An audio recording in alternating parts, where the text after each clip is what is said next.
جی جی راشد جی بس ایک سیکنڈ سر، میں سارے پیجز سے ایک سیکنڈ لائیو کرنا تاکہ بیک وقت سارے لوگ دیکھ سکیں.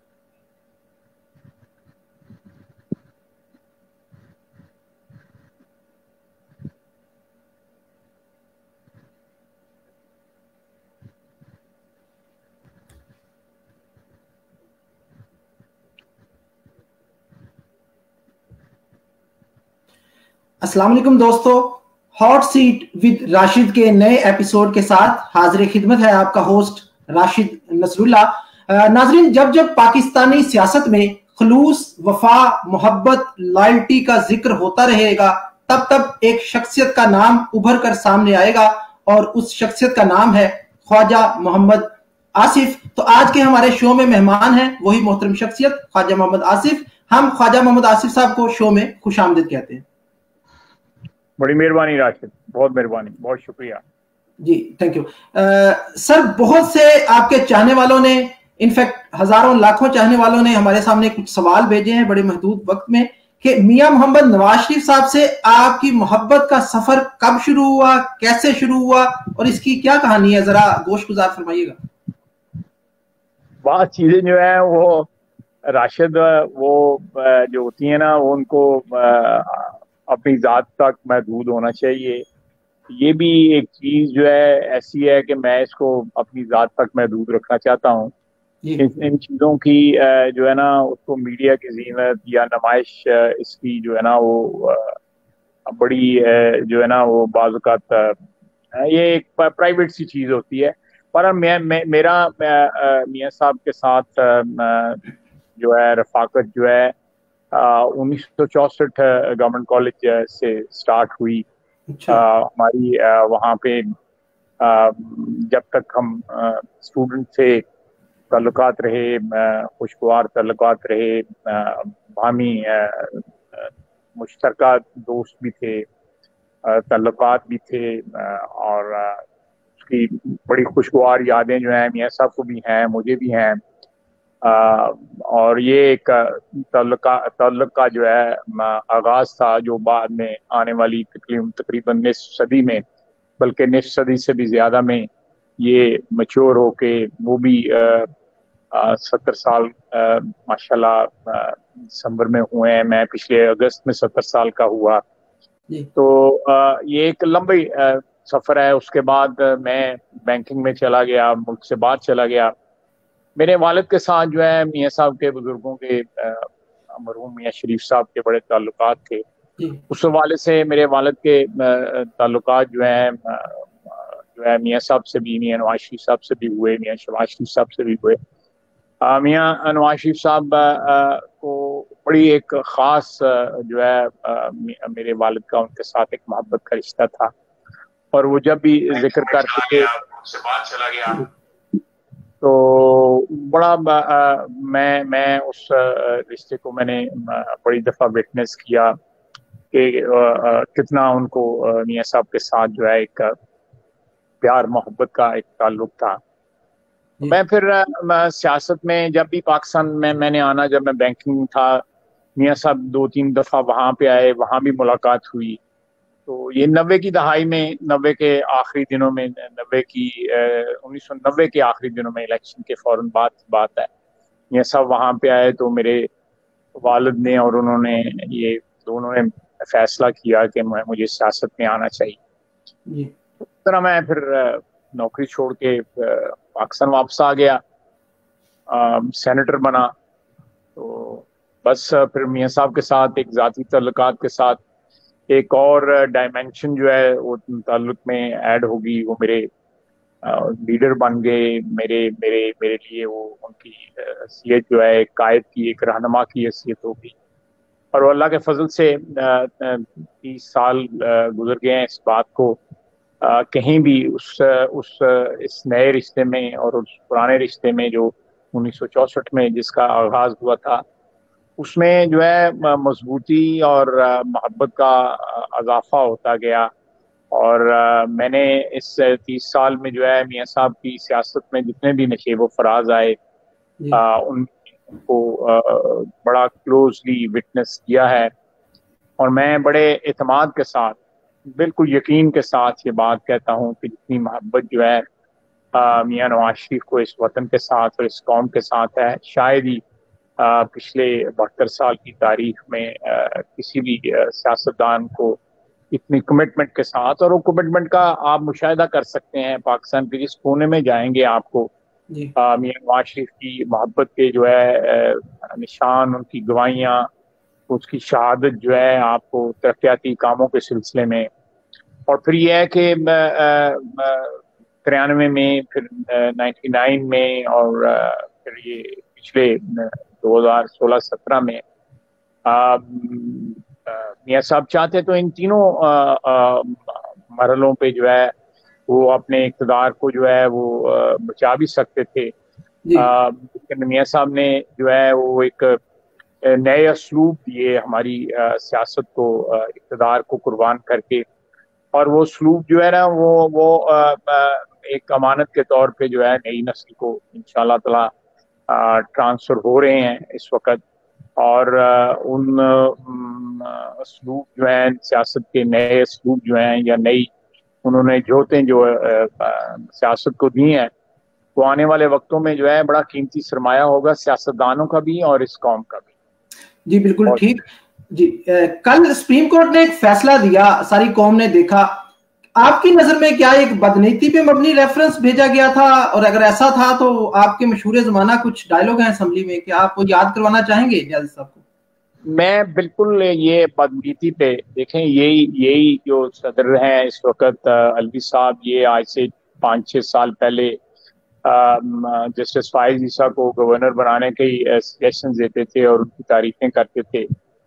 تو یہ سارا ٹولہ جو ہے نا یہ جب اقتدار میں نہیں تھا کچھ مختلف زبان بولتا تھا, پتہ نہیں کون سی زبان بولتے تھے. اب جب اقتدار میں آئے ہیں تو یہ مختلف زبان بولتے ہیں. پہلے جو ہے جو یہ باتیں کہتے تھے اور آج جو یہ باتیں کرتے ہیں, کہتے نہیں ہیں بلکہ کرتے ہیں, ان میں زمین آسمان کا فرق ہے. بالکل اپوزٹ جو ہے اس کا جو جن کے قول و فعل میں جو ہے تضاد جو ہے آپ کو سامنے نظر آتا ہے. اور میں سمجھتا ہوں کہ جس طرح 10 کے 10 جو جج صاحبان ہیں عدالت عظمیٰ کے, انہوں نے اس کو کالعدم یا اس ریفرنس کو جو ہے ریجیکٹ کیا ہے, اس کے بعد جو ہے بالکل صدر مملکت کو بھی اور وزیر اعظم کو بھی کچھ شرم ہونی چاہیے, کچھ حیا ہونی چاہیے. لیکن آپ کو پتہ ہے کہ یہ میں تو پچھلے 4 سال کے کہہ رہا ہوں کہ نہ ان کو شرم ہے نہ کوئی حیا ہے, بالکل قطعی طور پہ کوئی نہیں. ٹھیک. سر اکثر سننے میں آتا ہے کہ جی خواجہ آصف صاحب ابھی تک پکڑے کیوں نہیں گئے. البتہ جہاں تک میری معلومات ہیں آپ کے اور آپ کی فیملی کے 6 سے 7 جو ممبر ہیں وہ ریفرنسز چل رہے ہیں, وہ ایف آئی اے میں بھی پیش ہو رہے ہیں, وہ نیب میں بھی پیش ہو رہے ہیں. تو کیا کوئی اس کے بارے میں ذرا ہمیں آگاہ کریں قوم کو؟ دیکھیں, اگر کوئی شوقیہ چاہتے ہیں لوگ کہ میں پکڑا جاؤں تو پھڑکت نہیں ہے, ایسی کڑی گل ہے کہ کوئی اڈا کو پار نہیں ہے گا. تو یہ ایکچولی میں آپ کو تھوڑا سا اس کی بیک گراؤنڈ بتاؤں کہ جو میرے خلاف جو کیس ہوا تھا نا, جو میرا کامے والا کیس تھا, اس میں وہی چیز جو ہے وہ نیب اسی کو انویسٹیگیٹ کر رہی ہے. میرے جو مخالف ہیں یہاں پہ سیالکوٹ میں, انہوں نے جو درخواست میرے خلاف کورٹ میں دی تھی وہی درخواست جو ہے ایگزیکٹلی اس کی کاپی جو ہے نا نیب کو بھی دی. اب اس سارے درخواست کے اوپر جو ہے نا وہ سپریم کورٹ کا فیصلہ آ چکا ہے. اب اس کو نیب جب میرے سے جو میں نیب میں 4-5 مرتبہ پیش ہوا ہوں, میرا بیٹا 2 دفعہ پیش ہوا ہے, میری بیگم کو انہوں نے 3 دفعہ بلایا ہے. بعد میں انہوں نے کہا کہ آپ ریٹن رپلائی دے دیں. 3 فیملی ممبرز ہیں ہم جو نیب کے سامنے پچھلے 1.5 سال سے, بلکہ یہ سلسلہ جو ہے میں ابھی ہماری حکومت قائم تھی جب سٹارٹ ہوا ہے, یہ اپریل 2017 میں, یہ 18 میں یہ سلسلہ سٹارٹ ہوا ہے. تو وہ جس کو کہتے ہیں کہ وہ درخواست آلریڈی ایڈجوڈیکیٹ ہو چکی ہے، لیکن میں نے کسی اسٹیج کے اوپر نیب کو یہ نہیں کہا کہ مجھے جواب دینے سے میں انکاری ہوں اور یہ معاملہ آلریڈی سیٹل ہو چکا ہوا ہے، بلکہ جو 10 سال میرے 1991 سے لے کے میری سیاست کے 2000 تک جو ہے وہ میں جب 2000 میں 12 اکتوبر کو جب قید ہوا تھا اور بعد میں مجھے نیب نے ٹیک اوور کر لیا تھا ایز پرزنر، تو اس وقت میں نے جو 10 سال کا حساب دیا تھا وہ میں نے پھر دوبارہ دیا، حالانکہ قانونی طور پہ میں نے کوئی بھی قانونی جو ہے وہ شیلٹر لینے کی کوشش نہیں کی۔ میں نے کہا یہ جو بھی مجھ سے پوچھنا چاہتے ہیں بالکل پوچھیں اور میں انشاءاللہ تعالیٰ جواب دوں گا۔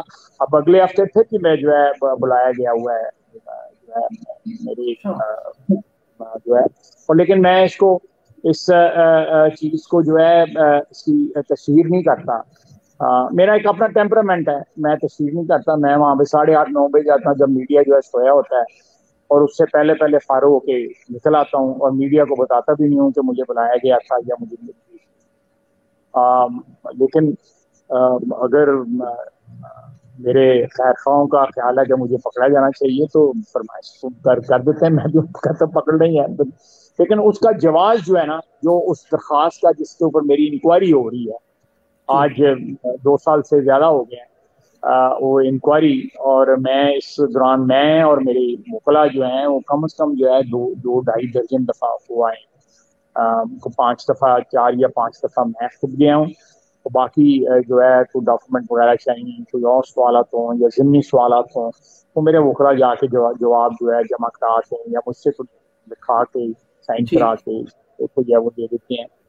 تو یہ مجھے وہ کیا کہتے ہیں کہ جو سپریم کورٹ کی مہربانی میرے مخالفوں نے کی ہوئی ہے کہ میں پہلے ڈسکوالیفائی ہوا، پھر اس کے بعد مجھے بحال کیا گیا، اور وہ ججمنٹ جو ہے وہ رپورٹڈ ججمنٹ ہے، اور یہ قاضی فائز والے کیس میں بھی وہ ججمنٹ ریفر ہوئی، اس ججمنٹ نے مجھے جو ہے نا وہ بڑی پروٹیکشن دی ہے کہ کانفلکٹ آف انٹرسٹ کوئی نہیں ہے اور تمام تر کنسیلمنٹ کوئی نہیں ہے، میں نے کوئی چیز چھپائی نہیں ہوئی، ہر چیز ڈکلیئرڈ ہے، میرے سورس آف انکم ڈکلیئر ہے۔ تو الحمدللہ اگر بدنیتی ہوتی تو کچھ بھی کیا جا سکتا تھا، لیکن کم از کم جو مجھے سوالات دیے گئے ہیں میں نے ان کا جواب پہلے بھی دیا ہے، دوبارہ دیا، 6 بار دیا، اور اب بھی دے رہا ہوں، اگلے ہفتے میں نے پھر جوابات جو ہے جمع کرانے۔ ٹھیک جی سر، ہم نے دیکھا، ہم اوورسیز پاکستانی ہیں، ہم نے دیکھ رہے ہیں کہ کس طرح دنیا نے کرونا کو ٹیکل کیا۔ ہمارے ہاں سمارٹ لاک ڈاؤن، نرم لاک ڈاؤن، سخت لاک ڈاؤن، اور اب ہم سلیکٹڈ لاک ڈاؤن میں سانس لے رہے ہیں۔ تو آپ چونکہ اسی شہر میں بیٹھے ہیں جہاں پہ کرونا فورس کے جو ہیڈ ہیں وہ بیٹھے ہیں، ہمیں تو کہیں کرونا فورس کا کوئی نمائندہ نہیں دکھا، کیا آپ کو کہیں دکھا ہو تو بتائیے گا؟ نہیں، مجھے کہیں نہیں دکھائی دیا، بلکہ یہاں پہ میں نے اخبار میں پڑھا تھا، میں کل سیالکوٹ آیا ہوں اسلام آباد سے، تو میں نے پوچھا کہ 4-5 علاقے ہیں، چھاؤنی میں 6 نمبر وارڈ ہے، پھر وہاں پہ ایک ہمارا ایک علاقہ ہے فتح گڑھ، وہاں پہ پھر نشاط پارک ہے ادھر، پھر 1-2 اور علاقے ہیں، 4-5 علاقوں میں یہاں پہ لاک ڈاؤن تھا۔ تو میں نے اپنے ساتھیوں سے، دوستوں سے کہا، میں نے کہا یار ذرا چیک تو کرو وہاں پہ لاک ڈاؤن جو ہے جہاں پہ ہے، تو ذرا پوچھ لو کسی کو کوئی اسسٹنس وغیرہ کی ضرورت ہو تو لاک ڈاؤن میں ہوتی ہے نا، یہ آپ کو بھی کا احساس ہوگا۔ وہ کہتے ہیں کوئی لاک ڈاؤن نہیں ہے، وہاں پہ کناتیں لگی ہوئی ہیں اور کوئی سپاہی بھی کوئی نہیں بیٹھا ہوا۔ ایک جگہ ایک سپاہی بیٹھا ہوا تھا، اس نے کہا جی کہ یہاں تو کوئی نہ کوئی لاک ڈاؤن ہے نہ کچھ ہے، بندے آ رہے ہیں جا رہے ہیں، اور کنات لگا کے تو یہ دکھایا گیا ہوا کہ یہ لاک ڈاؤن ہے۔ میں سیالکوٹ کی سچویشن آپ کو بتا رہا ہوں، شاہدوں کی بقا ہوئی ہے۔ اگر آپ کہیں گے تو میں شام کو ان کو کہوں گا کہ تصویریں کھینچ کے آپ کو جواب ہی دیں گے، تو راشد آپ جو ہے سوشل میڈیا پہ تصویریں استعمال کر لینا کہ سیالکوٹ میں لاک ڈاؤن کا کیا مطلب ہے اس یہاں پہ دیا جا رہا ہے۔ یہ 4-5 علاقے ہیں، نشاط پارک ہے، وارڈ نمبر 6 ہے یہاں پہ چھاؤنی میں، اور فتح گڑھ میں ایک علاقہ ہے، اس کو BBC چوک کہتے ہیں اس علاقے کو، تو ایک اور علاقہ، 4 علاقے ہیں سیالکوٹ میں، کوئی لاک ڈاؤن نہیں ہے، بس وہ کنات کی حد تک جو لگی ہوئی ہے اس سے لاک ڈاؤن ہے۔ اور 2 جگہ میں نے انہوں نے بتایا کوئی پولیس نظر آئی، ایک جگہ BBC چوک میں ایک سپاہی بیٹھا ہوا تھا، اس نے کہا جی یہاں پہ کوئی ریسٹرکشن نہیں ہے، لوگ آ رہے ہیں جا رہے ہیں۔ ٹھیک، خالد صاحب، نوکری کی لائنیں لگ جائیں گی اس وعدے سے لے کے پیٹرول کی لائنیں لگ گئی ہیں، وہاں تک